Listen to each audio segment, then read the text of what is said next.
بسم الله الرحمن الرحيم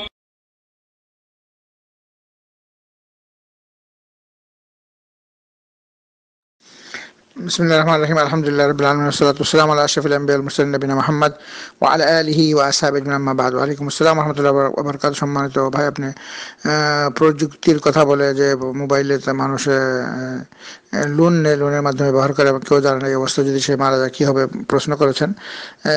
পৃথিবীতে মানুষের যে মূল উদ্দেশ্য সেটা হচ্ছে, এক নম্বর হচ্ছে ইমান আনা, 2 নম্বর সৎকর্ম করা, 4 নম্বর হচ্ছে সকল ধরনের কবিরা গুনাহ থেকে নিজেকে বাঁচিয়ে রাখা। যদি এই 3টা কাজ সে করে, এই 3টা উদ্দেশ্য নিয়ে সে মারা যায়, তাহলে বিনা হিসাবে বিনা আযাবে জান্নাতুল ফিরদাউসে যেতে পারবে, এটা আল্লাহর ওয়াদা। এখন যদি কোনো ব্যক্তি শিরক না করে, বিদআত না করে, কিন্তু সে যদি কবিরা গুনাহ করে, তো কবিরা গুনাহ যদি সে বুঝে ফেলে এবং মৃত্যুর আগে তওবা করে, তাহলে আল্লাহ তাআলা ক্ষমা করে দিবেন। কিন্তু যদি কোনো কারণবশত সে না জেনে তওবা না করতে পারে, কবিরা গুনাহ নিয়েই মারা যায়, তাহলে পরকালে এটা আল্লাহর ইচ্ছার উপর নির্ভর করে। আল্লাহ রাব্বুল আলামিন সবার অবস্থা ব্যবস্থা জানেন, কোন কে ক্ষমা পাওয়ার যোগ্য, কে শাস্তি পাওয়ার যোগ্য। সেই অনুযায়ী আল্লাহ রাব্বুল আলামিন কিয়ামতের দিন আল্লাহ তাআলা বলতেছেন, ইয়াগফিরু লিমান ইয়াশা ওয়া ইউআযযিবু মান ইয়াশা।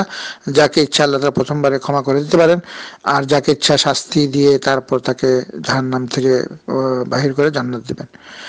আমরা দোয়া করি আল্লাহ রাব্বুল আলামিন সবাইকে যেন সকল ধরনের ভুল ত্রুটি থেকে মুক্ত হয়ে ক্ষমা চেয়ে তওবা করে পবিত্র হয়ে দুনিয়া থেকে বিদায় নেওয়ার তৌফিক দান করেন।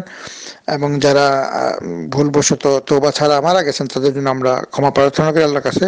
আল্লাহ রাব্বুল আলামিন যেন সমস্ত মৃত্যু ব্যক্তি যারা মুসলমান, তৌহিদ নিয়ে এবং বেদাত মুক্ত অবস্থায় যারা মারা গেছেন, তাদের যদি কবিরা গুনাহ থাকে, আল্লাহ রাব্বুল আলামিনের দরবারে আমরা ক্ষমা চাচ্ছি।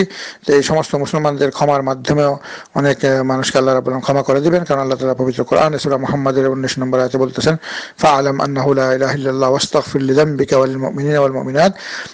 তোমরা সবাই আল্লাহ যে একক অদ্বিতীয়, লা ইলাহা ইল্লাল্লাহ সম্পর্কে জ্ঞান অর্জন করো এবং তোমরা একে অপরের জন্য আল্লাহর কাছে ক্ষমা চাও।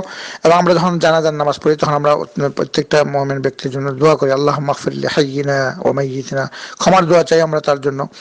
এই জন্য মৃত ব্যক্তির জন্য আমরা ক্ষমা চাচ্ছি। এই কারণেই আল্লাহর রাস্তা খোলা রেখেছেন। এখন যারা নাকি ভুলবশত কোনো কবিরা গুনাহ করে ফেলে, কিন্তু তার কাছে শিরিক থাকে না এবং বেদাতও থাকে না, এই অবস্থায় অনিচ্ছা সত্ত্বেও বা ইচ্ছা সত্ত্বেও তারা ভুল করে ফেলে এবং তওবা করার আগে মারা যায়, তাদের জন্য আল্লাহ রাব্বুল আলামিন এই অন্যদের ক্ষমা দোয়ার প্রার্থনা ব্যবস্থা রেখেছেন। এবং কিয়ামতের দিনেও আল্লাহ তাআলা আল্লাহর ইচ্ছার উপর নির্ভর করে আল্লাহ ইচ্ছা করলে প্রথমবারই ক্ষমা করে দিতে পারেন, অথবা শাস্তি দেওয়ার পর তাকে জান্নাত থেকে জাহান্নাম থেকে উদ্ধার করে জান্নাতে দেবেন।